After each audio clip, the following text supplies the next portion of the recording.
आइए प्रश्न है कि अनुपातों a1/a2, b1/b2 और c1/c2 की तुलना कर ज्ञात कीजिए कि रैखिक समीकरण युग्म 3/2x + 5/3y बराबर 7 है तथा 9x - 10y = 14 के युग्म संगत है या असंगत।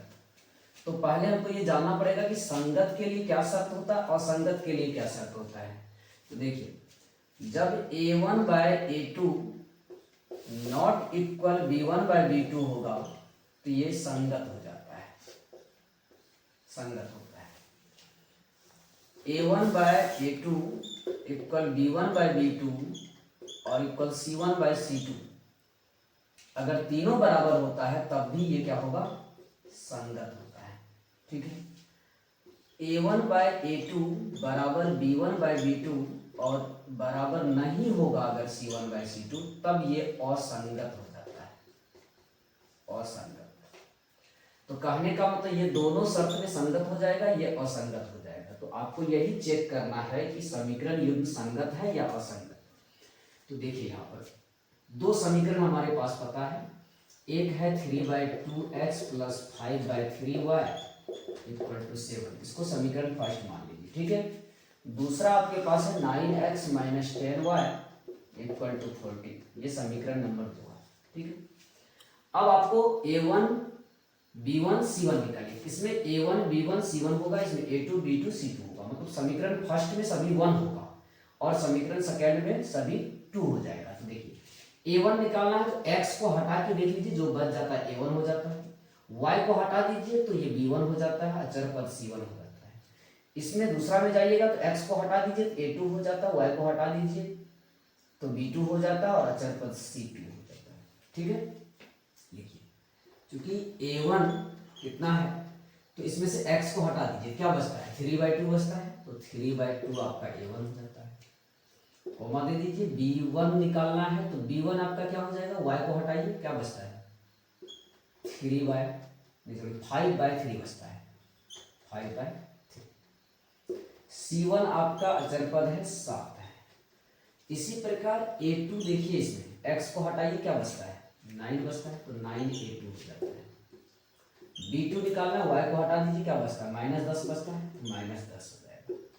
c2 कितना हो जाता है 14 है। अब आपको a1/a2 पहले कर लेना है, क्योंकि a1/a2 निकालिए कितना होता है, a1 कितना है 3/2 है, और बट्टा में है a2 बट्टा में, तो यहाँ पे इसी के साथ यही 2 के साथ 9 को गुना कर दीजिए, हो गया। यानी भागा 9 होगा तो गुना में आपका 1/9 होगा, यानी 9 नीचा ही गुना होगा। अब आप काट लीजिए इसको, 3 से कटता है, 3 तिया 9, तो क्या बचता, ऊपर 1 बचा, नीचे कितना हुआ 3 दूनी 6, कोमा दीजिए। अब दूसरा निकालिए, अब b1/b2 निकालिए। b1 कितना है 5/3 है और b2 आपका -10 है, तो यहीं पे गुना -10 कर देना है। ठीक है, फिर कट रहा है 5 दूनी 10, तो अब यहाँ कितना हुआ, ऊपर 1 हुआ, नीचे कितना हुआ माइनस है, -3 दूनी 6। अब आपको देखिए, जब पहला यानी a1/a2 b1/b2 बराबर नहीं होता है तो तीसरा लिखने की जरूरत नहीं है, c1/c2 निकालने की जरूरत नहीं है। यहाँ देखिए a1/a2 आपका कितना निकला है 1/6, b1/b2 कितना निकला है 1/-6 निकला है। मान सेम है लेकिन ये नेगेटिव है, ये पॉजिटिव है, तो बराबर नहीं हुआ ये। ठीक है, तो जब बराबर नहीं हुआ तो ये वाला शर्त आ रहा है, इसका मतलब समीकरण युग्म क्या होगा, संगत हो जाएगा। तो हम लोग लिखेंगे यहाँ पे, चूंकि a1/a2 नॉट इक्वल b1/b2, इसलिए समीकरण युग्म संगत है, समीकरण युग्म संगत है, यही आपका आंसर हो जाएगा। आइए प्रश्न है कि 1.34 को परिमेय संख्या के रूप में लिखें। तो परिमेय संख्या के रूप में लिखना है, मतलब दशमलव को उड़ा के लिखना है। तो देखिए सवाल है 1.34, करना क्या आपको 1.34, इसमें सबसे पहले दशमलव को उड़ा दीजिए। दशमलव को जब उड़ाते हैं तो उसके बदले 1 लिखते हैं हम लोग, उसके बाद जितना अंक होता है उतना 0, तो कितना अंक है 1 2, 2 अंक है तो 2 जीरो दे दीजिए, ठीक है। अब ये कितना हुआ आपका, ऊपर 134 हो गया, नीचे कितना हुआ 100। अब काट करके, अगर कटता है तो काट के सरलतम रूप में लाइए, नहीं कटेगा तो वही आंसर हो जाएगा। लेकिन ये कट रहा है, 2 से कटेगा, काटिए, 2 छः 12, बचा 1 पर 4, 2 7 14, यहाँ पर 50 दूनी 100, कितना आ गया 67/50। और कटेगा तो और काट सकते हैं, नहीं कटेगा, यही आपका परिमेय संख्या के रूप में हो गया आंसर। अगला प्रश्न है कि सिद्ध कीजिए 1/√2 एक अपरिमेय संख्या है, ठीक है। आपको करना क्या है, इस तरह का कोई भी सवाल होगा, अपरिमेय सिद्ध करना है तो इसको उल्टा मान लेना है, इसको हम लोग परिमेय संख्या मान लेंगे, ठीक है। और हम लोग परिमेय संख्या मानेंगे तो हम लोग का रिजल्ट जो आएगा वो गलत आएगा, जो माने हैं वो गलत हो जाएगा। तो गलत हो जाएगा तो परिमेय माने थे तो अपरिमेय हो जाएगा, विरोधाभास प्रमेय इसको बोलते हैं, ठीक है। तो चलिए इसको हम लोग मान लेते हैं कि माना 1/√2 एक परिमेय संख्या r है, यानी इसको r मान लिए परिमेय संख्या के रूप में, ठीक है। तो इसलिए क्या हो जाएगा 1/√2 बराबर क्या हो जाएगा r हो जाएगा, क्योंकि r परिमेय संख्या माने हैं इसको। अब यहां से आप क्रॉस का मल्टीप्लीकेशन कर लीजिए, क्या होगा √2r हो जाता है, बराबर कितना 1 होगा। आपको रूट वाले को एक साइड रखना है, बिना रूट वाले को दूसरी साइड लेके चलना है, क्या हो जाएगा यहाँ पे, तो r उधर जाएगा तो इधर √2 बचेगा, तो क्या हो जाएगा 1/r। इसको आप समीकरण मान लीजिए, मान लीजिए।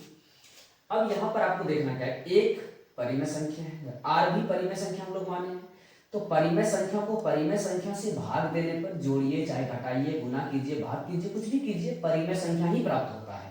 तो यहाँ पर भाग है, परिमेय संख्या को परिमेय संख्या के साथ भाग दिया, कि पूरी संख्या क्या है परिमेय है, किंतु √2 हम लोग क्या जानते हैं अपरिमेय है।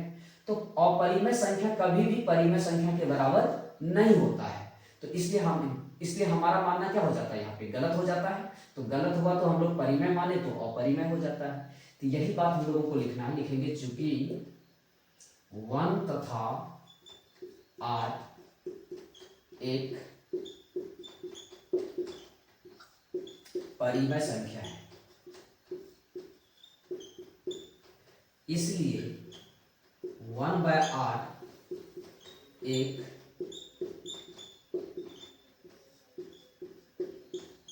परिमेय संख्या है, 1/r एक परिमेय संख्या है, किंतु √2 एक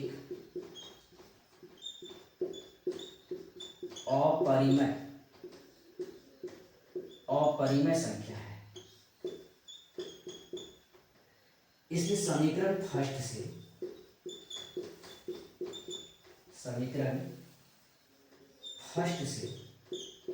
क्या दिख रहा है, इधर अपरिमेय संख्या बराबर, इधर परिमेय है, अपरिमेय संख्या बराबर परिमेय संख्या, ठीक है। जो संभव नहीं है, ऐसा होना संभव नहीं है, जो संभव नहीं, मतलब अपरिमेय संख्या परिमेय संख्या के बराबर ये संभव नहीं है। इसलिए हमारा मानना क्या हुआ, हमारा मानना गलत हुआ, हमारा मानना गलत हुआ। अतः 1/√2 एक अपरिमेय संख्या है, यही सिद्ध करना था, प्रूफ।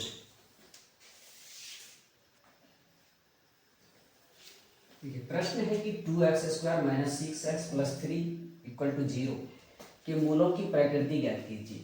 आपको मूलों की प्रकृति जब भी द्विघात समीकरण में ज्ञात करना है तो आपको सबसे पहले d निकालना पड़ता है, ठीक है। आपको हम बताते हैं d का मान अगर बराबर 0 का हो जाता है तो मूल का प्रकृति क्या होगा, यह वास्तविक होता है, वास्तविक तथा समान हो जाएगा मूल। डी का मान अगर 0 से बड़ा हो जाता है तब भी मूल वास्तविक होता है तथा असमान होता है, असमान। डी का मान अगर 0 से छोटा हो जाता है तब वास्तविक नहीं होता है, वास्तविक नहीं होता है। यही तीन चीजें आपको देखना पड़ता है कि डी अगर 0 के बराबर हो गया तो मूल वास्तविक और समान होगा, ठीक है। डी अगर बड़ा हो जाता है 0 से तो वास्तविक तथा असमान हो जाता है। डी का मान अगर छोटा हो जाता है 0 से तब वास्तविक नहीं होगा। तो यही प्रकृति होता है गुणों का द्विघात समीकरण में। तो चलिए हम लोग डी निकाल लेते हैं। तो डी निकालने के लिए हम लोग को क्या करना है, ए बी सी पता करना है। तो ए कितना है, एक्स स्क्वायर को हटा दीजिए, जो बच गया ए हो जाता है। बी कितना है, एक्स को हटा दीजिए, जो बच गया बी हो जाता है, बी माइनस 6 हो गया। और सी आपका अचर पद हो जाता है 3। अब यहां पर डी का सूत्र हो जाता है बी स्क्वायर माइनस 4ac। तो बी आपका कितना है, -6 है, तो -6 का स्क्वायर हो जाएगा, -4 इंटू ए इंटू सी, 4 इंटू ए कितना है 2 है, सी कितना है 3 है। तो -6 का वर्ग 36 होता है, माइनस रहे प्लस रहे वर्ग 36 ही होगा। -4 दूनी 8 3 24, 36 में से 24 को घटाइए, कितना हो जाएगा, 6 में से 2 और ये 12 हो जाता है, ठीक है। तो 12 जो है वो क्या होगा, डी का मान 12 निकला, तो ये 0 से क्या है, बड़ा है, 0 से बड़ा होगा। 0 से छोटा कब होगा, जब नेगेटिव मान निकलेगा। तो यहाँ तो पॉजिटिव मान है, तो लिखेंगे चूंकि डी ग्रेटर देन 0, यानी डी का मान 0 से बड़ा है, इसलिए मूल वास्तविक तथा समान है, मूल वास्तविक तथा समान है। यही आपका आंसर हो जाएगा। अगला सवाल समांतर श्रेणी से है। समांतर श्रेणी 1 4 7 10 डॉट डॉट डॉट के 18वें पद का मान ज्ञात करना है।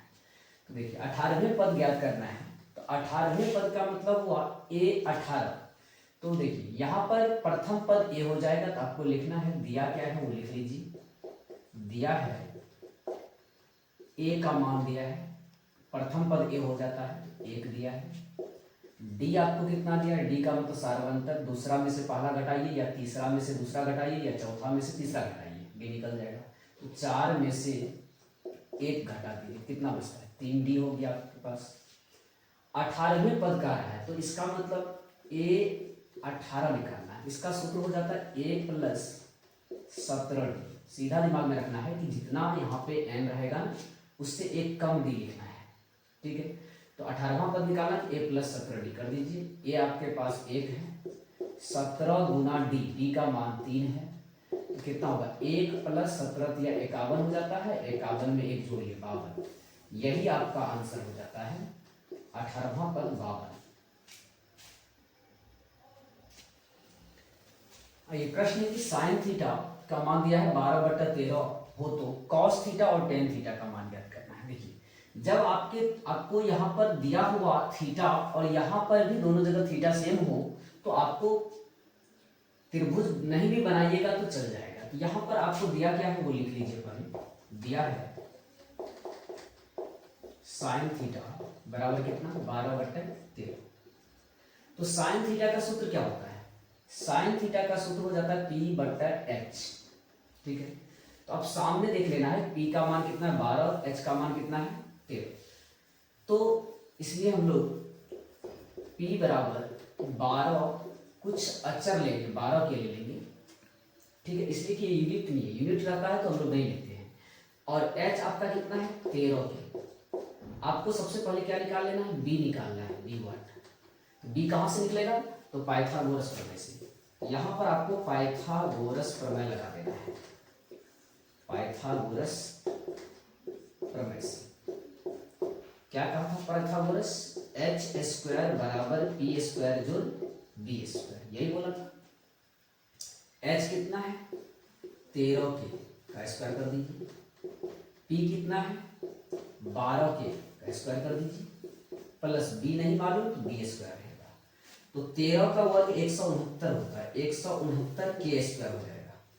12 का 144 होता है, 144 के स्क्वायर प्लस बी स्क्वायर। अब आप 144 को इधर लाइए तो 169 के स्क्वायर घाटा 144 के स्क्वायर बराबर क्या बचा, इधर बच गया बी स्क्वायर। 169 में से 144 को घटाइए, कितना बचता है 25 के स्क्वायर बराबर बी स्क्वायर। अब स्क्वायर के बदले यहां आ जाइए, स्क्वायर के बदले आपको बी स्क्वायर बराबर क्या निकला आपके पास 25 के स्क्वायर। स्क्वायर के बदले आपको रूट डाल देना है, बी बराबर क्या होगा 25 के स्क्वायर का होल रूट। 25 का वर्गमूल कितना होता है 5 होता है, के स्क्वायर के बदले रूट खत्म तो 5 के हो गया।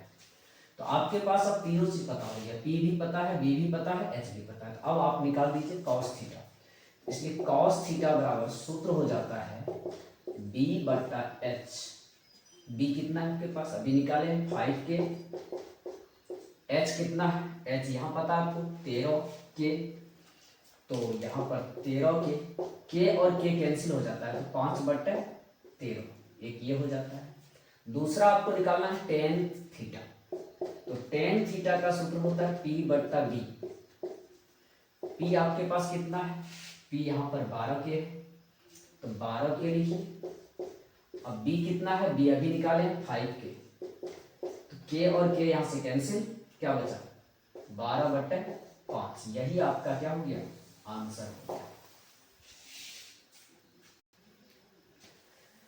आइए कहता प्रश्न कि यदि cos इंटू ए प्लस बी बराबर 1/2 एवं sin इंटू ए माइनस बी बराबर 1/2, जीरो का मान, जीरो यानी ए का मान क्या होगा कि बड़ा होगा जीरो से और बराबर भी हो सकता है। बी का मान जीरो से, बी का मान जो होगा वो 90 से छोटा होगा और बराबर होगा, हो सकता है। ए कहता है बड़ा होगा बी से, तो ए और बी का मान निकालिए। तो आपको यहां मेन रूप से देखना है और यहां आपको मेन रूप से देखना है, ठीक है। बाद बाकी चीज अपने क्लियर हो जाएगा, ठीक है। आपको देखना क्या है कि cos इंटू ए प्लस बी बराबर 1/2 है। cos का कितना डिग्री का मान 1/2 होता है, पहले इसको हम लिखते हैं, क्योंकि cos ए प्लस बी बराबर कितना है 1/2। आपको देखना ये है कि cos में कितना डिग्री का मान 1/2 होता है। तो cos में 60 डिग्री का मान 1/2 होता है, तो हम लोग इसको लिखेंगे cos 60 डिग्री बराबर 1/2। अब यहां से आप तुलना कीजिए, cos से cos मिल रहा है, 1/2 मिल रहा है, तो कहने का मतलब a प्लस बी का मान कितना दिख रहा है 60 डिग्री। इसका मतलब a प्लस बी बराबर कितना हो जाएगा 60 डिग्री, यही इसलिए a प्लस बी बराबर 60 डिग्री, ये आपका समीकरण नंबर 1 हो गया, ठीक है। अब आपको इसको देखना है, क्या लिखा हुआ है लीजिए, क्योंकि दिया है साइन a माइनस बी बराबर कितना दिया 1/2 दिया है। अब आपको देखना है कि साइन में कितना डिग्री का मान 1/2 होता है। तो साइन में 30 डिग्री का मान 1/2 होता है। इसका मतलब ये हुआ कि साइन 30 डिग्री बराबर क्या हुआ 1/2 हुआ। अब आप फिर से तुलना कीजिए, साइन से साइन 1/2, इसका मतलब a माइनस बी का मान कितना आ जाता है 30 डिग्री हो जाता है। इसलिए हम लोग लिखेंगे a माइनस बी बराबर कितना हुआ 30 डिग्री। ये समीकरण आपका दूसरा हो गया, ठीक है। अब आपके पास एक समीकरण है a प्लस बी बराबर 60 और दूसरा है a माइनस बी बराबर 30। आप इसको किसी भी विधि से बना सकते हैं। आपके पास एक विलोपन विधि होता है, एक तुलनात्मक विधि होता है, एक प्रतिस्थापन विधि होता है, किसी भी विधि से बना सकते हैं। तो हम लोग इसको विलोपन विधि से ही बना देते हैं, ठीक है। यहां से b और b कट रहा है, सिर्फ समीकरण फर्स्ट और सेकंड को जोड़ दीजिए। समीकरण फर्स्ट जोड़ सेकंड जोड़ कितना है a प्लस बी बराबर है 60 डिग्री, दूसरा है a माइनस बी बराबर है 30 डिग्री। अब यहाँ पर जोड़ने पर चिन्ह नहीं बदलेगा, घटाने पर चिन्ह बदलता है, तो जोड़ने पर नहीं बदलना है। तो यहाँ पर b और b माइनस प्लस में कट गया, तो a को जोड़िए तो 2a हो जाता है, यहाँ जोड़िए 90 हो जाता है, 90 डिग्री। इसलिए ए बराबर क्या हो जाएगा, 90 डिग्री बटे 2। 90 को 2 से काटिए, 45 डिग्री थी। ए का मान आपका 45 निकल गया। ए का मान कितना निकल गया, 45। अब ए का मान आप किसी भी समीकरण में रख दीजिए, चाहे फर्स्ट में रख दीजिए या सेकंड में रख दीजिए। तो ए का मान समीकरण फर्स्ट में ही रख देते हैं। फर्स्ट में रखने पर रखिए, फर्स्ट है a प्लस बी बराबर में है 60 डिग्री। अब आप a के जगह पर बैठाइए 45, इसलिए क्या हो जाएगा 45 डिग्री प्लस b बराबर 60 डिग्री। अब इस 45 डिग्री को उधर ले जाइए, तो प्लस में है तो माइनस में हो जाएगा, तो b बराबर क्या बचेगा 60 डिग्री माइनस 45 डिग्री। 60 डिग्री में 45 डिग्री को घटाइए, इसलिए b का मान क्या निकल गया, b का मान आपका 15 डिग्री निकल जाता है। 60 में से 45 घटाइएगा तो 15 डिग्री हो जाता है, ठीक है। अब यही हुआ a का मान, अतः हम लोग लिख देंगे, अतः a बराबर 45 डिग्री, b बराबर 15 डिग्री। यही आपका क्या होगा, आंसर हो जाएगा। प्रश्न है कि उस बिंदु का निर्देशांक ज्ञात कीजिए जो बिंदुओं 2, 3 और और 3-1 को मिलाने वाली रेखाखंड को 2:1 के अनुपात में अंतः विभाजित करता है। देखिए, दो बिंदु हम लोग ले लेते हैं। एक बिंदु जिनको हम लोग ए मान लेते हैं, एक बिंदु बी लेते हैं, दोनों को मिलाने वाली रेखा। इसका निर्देशांक, ए का निर्देशांक हो गया 2, 3, दूसरा 3-1, बी का निर्देशांक हो गया। कहता है इसको मिलाने वाली रेखाखंड 2:1 के अनुपात में अंतर विभाजित करती है। तो 2 मतलब इधर 2 भाग, इधर 1 भाग, तो 2:1 मान लेते हैं। यहाँ पर सी बिंदु है, ये भाग 2 है, ये भाग 3 है, 3 नहीं 1 है, 2:1 के रूप में, ठीक है। तो इसी सी बिंदु का निर्देशांक मांग रहा है हम लोगों से, ठीक है। तो एक विभाजन सूत्र आप पढ़े होंगे कि विभाजन सूत्र होता m1x2 प्लस m2 x1 बट्टे m1 plus m2, m1y2 plus m2 y1 बट्टे m1 प्लस m2। उसी सूत्र से ये बन जाएगा। आपका ये जो बिंदु है, पहला बिंदु, इसको आप x1 y1 समझ लीजिए, ठीक है, x1 y1। इस बिंदु को आप x2 y2 समझ लीजिए, और इनको आप m1, इनको m2 समझ लीजिए, ठीक है। तो सी बिंदु का निर्देशांक क्या हो जाएगा तब, तो सी बिंदु का निर्देशांक हो जाएगा आपका, सी बिंदु का निर्देशांक सूत्र हो जाता है m1x2 प्लस m2x1 बटे m1 प्लस m2, दूसरा m1y2 प्लस m2y1 बटे m1 प्लस m2, ठीक है। आपको इसको अलग से लिख लेना है, ठीक है।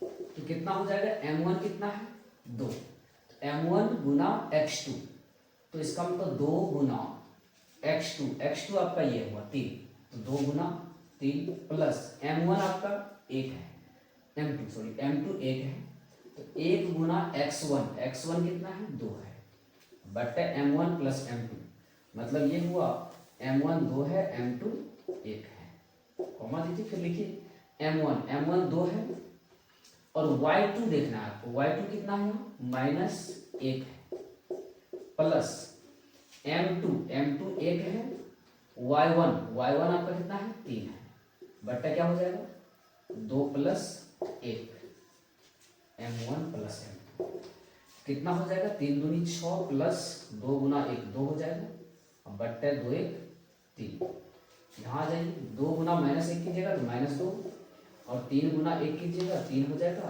बट्टे 2 1 3। अब आप जोड़ दीजिए, 6 2 कितना होता है 8, 8 बट्टा 3, यहाँ पर 3 में 2 घटेगा, 1 बट्टा 3 हो जाएगा, ठीक है। तो उस बिंदु का निर्देशांक आपका यही हो जाएगा, यही आपका आंसर हो जाएगा। प्रश्न है आकृति में, यह आकृति है आपका, कहता है DE समांतर BC है, मतलब ये DE जो है BC के समांतर है। तो EC ज्ञात कीजिए, EC मतलब ये ज्ञात करना है, ठीक है। तो देखिए जब भी आपको त्रिभुज में ये DE समांतर BC दिया है तो यहाँ पर थेल्स प्रमेय लागू हो जाता है। तो थेल्स प्रमेय क्या होता है कि जब ये दोनों भुजा समांतर हो तो AB बटे DB AE बटे बराबर करके AE बटे EC लिखते हैं, बस यही करना है। तो दिया क्या है लिख लीजिए, दिया है त्रिभुज ABC में DE समांतर BC,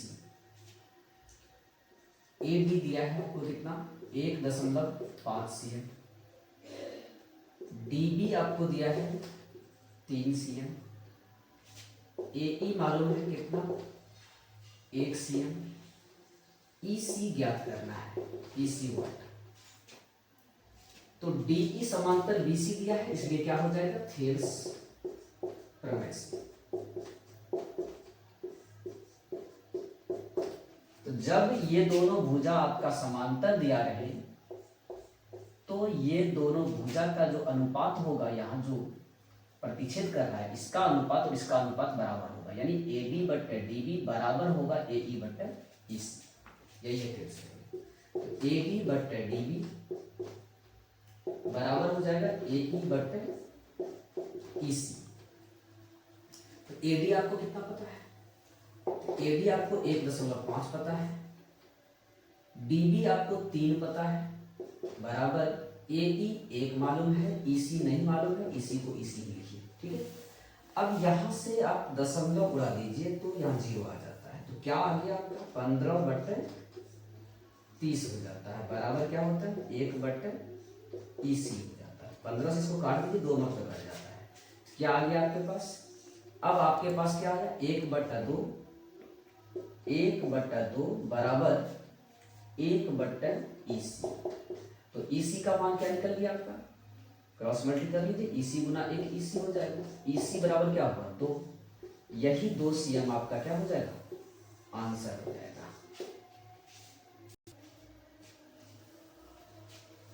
प्रश्न कह रहा है कि अभाज्य गुणनखंड विधि द्वारा 15, 12, 21 पूर्णांकों का HCF LCM ज्ञात करना है, ठीक है। तो इजी क्वेश्चन है। 15 का अभाज्य गुणनखंड आप कर लीजिए सबसे पहले। तो 15 का अभाज्य गुणनखंड मतलब इसको अभाज्य संख्या से तोड़िए, तो 15 को भाग दीजिएगा मान लेते हैं तो कितना, अभाज्य संख्या 2 होता है तो 2 से लगेगा नहीं, पहला अभाज्य संख्या 2 है नहीं लगेगा, 3 से लगेगा, 3 5 दोनों अभाज्य संख्या आ गई, ठीक है। तो हम लोग लिख सकते हैं 3 गुना 5, और 1 आप सब में लिख सकते हैं, कोई दिक्कत नहीं है, 1 आप लिख सकते हैं, नहीं भी लिख सकते हैं, कोई दिक्कत नहीं है। तो क्या सब आ जाएगा 3 गुना 5 कर दीजिए, ठीक है। फिर आप 12 का कीजिएगा, 12 को तोड़िएगा तो क्या सब आएगा, 12 को 2 से दीजिएगा कितना आएगा 6, फिर 2 से 3 क्या सब आया 2 गुना 3 आ गया, ठीक है। इसके बाद क्या होता है 21 को भी तोड़िए, 21 को तोड़िएगा तो क्या सब आएगा, 2 से तो नहीं लगेगा, 3 से लगेगा, 3 7, तो 3 आया और 7 आया। अब आप ये तीनों का HCF निकालना है। HCF का मतलब हिंदी में हम लोग मौसौ बोलते हैं, इसको क्या बोलते हैं मौसौ, ठीक है। और इसको बोलते हैं लॉसो। देखिए हिंदी में HCF निकालना है मौसौ, तो मौसौ का मतलब होता है मिला कर लेना है। तो मिल क्या है, तीनों में देखिए क्या मिल रहा है, यहाँ भी देखिए 3 है, यहाँ भी 3 है, यहाँ भी 3 है, और कुछ मिल रहा है 5 इसमें है, ये दोनों में नहीं है, 2 इसमें है लेकिन इसमें नहीं है, इसका मतलब यही 3 मिल रहा है। तो मिला कर लेना, HCF मतलब मिला कर लेना, मौसम मतलब मिला कर लेना। तो इसका मतलब HCF कितना कितना का 15 का 12 का 21 का, तीनों का HCF कितना हो जाता है 3 हो जाता है, ठीक है। अब बात रहा LCM लेने की, तो 15, 12 और 21 का LCM क्या होगा। LCM में क्या होता है ले लो, लॉस मतलब ले लो, मतलब जो मिलता है उसको भी लो, जो नहीं मिलता है उसको भी लो, ठीक है।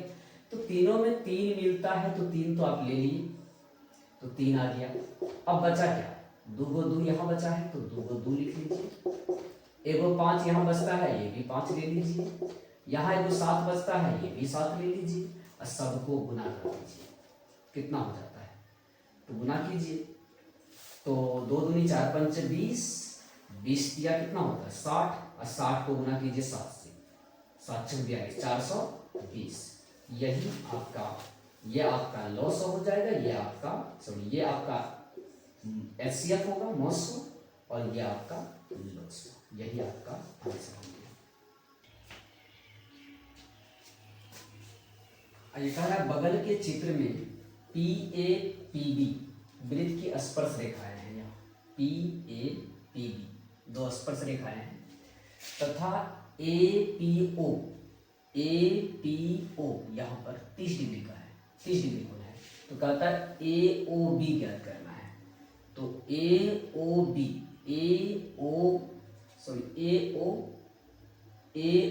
ज्ञात करना मतलब ये पूरा कोण ज्ञात करना है, ये पूरा कोण ज्ञात करना है। ठीक है, तो देखिए इसको हम लोग इस तरह से बना सकते हैं। ये स्पर्श रेखा जो होता है वो त्रिज्या के साथ 90 डिग्री कोण बनाता है। यहाँ पे कोण 90 डिग्री बनेगा। ठीक है, यहाँ पर भी कोण आपका 90 डिग्री बनेगा। ठीक है, अब आपको करना क्या है कि अगर हम लोग इस त्रिभुज को लें, ये वाला त्रिभुज को, तो इस त्रिभुज में 2 कोण हमको पता हो गया, ये 90 है, ये 30 है। तो त्रिभुज का तीनों कोणों का योग कितना होता है 180 डिग्री होता है। तो 180 में हमको 2 कोण पता है, तीसरा ये कोण निकल जाएगा।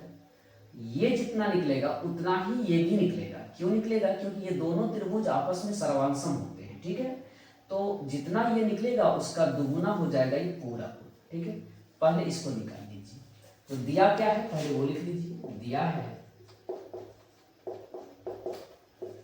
कोण ए पी ओ बराबर 30 डिग्री दिया है। ठीक है, अब लिखेंगे चूंकि ये जो ओ ए है वो लंब है किस पे, ए पी पर। ओ ए लंब है,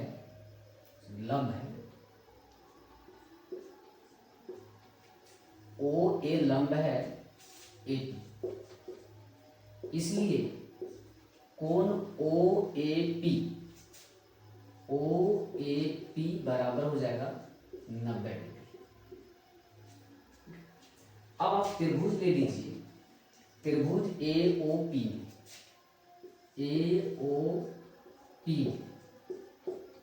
क्या होगा,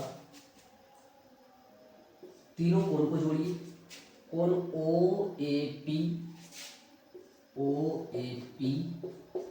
प्लस कोण ए ओ पी प्लस कोण ए पी ओ बराबर कितना होगा 180 डिग्री। क्या होगा, त्रिभुज के तीनों कोणों का योग, तीनों कोणों का योग। ठीक, अब देखिए ये आपको ओ ए पी आपको पता है 90 डिग्री। ए ओ पी नहीं मालूम है, इसको रहने दीजिए। ए ओ पी प्लस ये ए पी ओ आपको पता है 30 डिग्री बराबर 180 डिग्री। अब इन दोनों को आप जोड़िए, 90 30 कितना होता है 120 डिग्री प्लस कोण ए ओ पी बराबर कितना 180 डिग्री। अब 120 को उधर लिख लीजिए।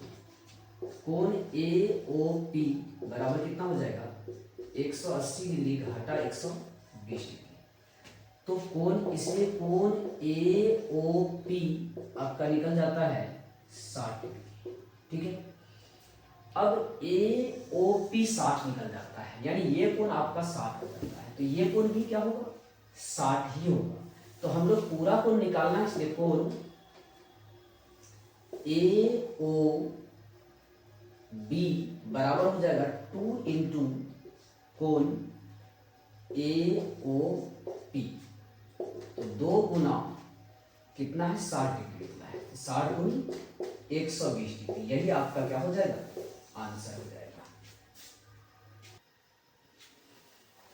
आइए त्रिकोणमिति का सवाल है। सिद्ध करें cot A minus cos A बटे cot A minus cos plus cos A बराबर cosec A minus one cosec A plus one. आपको LHS से RHS लाना है या RHS से LHS लाना है, ठीक है। तो हम लोग LHS ले लेते हैं। तो क्या है LHS में, कॉट ए माइनस कॉस ए बट्टा में कॉट ए प्लस कॉस ए। जब भी आपको इस तरह का सवाल मिलता है तो सबसे पहले आपको क्या करना है, साइन कॉस के फॉर्म में इसको ला लीजिए, ठीक है। इजी हो जाएगा, थोड़ा सा इजी हो जाएगा। तो कॉट को हम लोग क्या लिख सकते हैं, कॉस ए बटे साइन ए लिख सकते हैं, माइनस क्या है कॉस ए, ठीक। इसको भी वैसे लिख सकते हैं कॉस ए बटे साइन ए और प्लस कॉस ए। अब देखिए यहाँ पे ऊपर में देखिए ये दोनों में कॉस कॉमन आ रहा है, यहाँ भी कॉस है यहाँ भी कॉस है, कॉस कॉमन ले लीजिए ऊपर से भी नीचे से भी। कॉस ए आप कॉमन ले लेते हैं तो आपके पास क्या बचता है, यहाँ पर 1/sin बचता है, 1/sin ए माइनस यहाँ क्या बचता है 1 बचता है, कॉस है निकल गया। अब यहाँ देखिए नीचे, यहाँ से भी आप कॉस ए कॉमन ले लीजिए तो क्या बचता है, यहाँ पे भी 1/sin ए बचता है, कॉस निकल गया क्या बचा 1/sin बच गया। अब प्लस यहाँ पर भी क्या बचता है 1 बचता है, ठीक है। अब यहाँ से ये कॉस और ये कॉस कैंसिल हो जाता है तो बचा क्या आपके पास 1/sin ए माइनस 1, नीचे क्या बचा 1/sin ए प्लस 1। अब देखिए 1/sin किसका सूत्र होता है, कोसेक का सूत्र होता है। तो यहाँ हो गया कोसेक ए माइनस 1 और 1/sin यहाँ भी है तो 1/sin कोसेक होता है, क्या हो जाएगा कोसेक ए प्लस 1। यही आपको RHS में लाना है। तो LHS बराबर RHS प्रूव हो जाता है।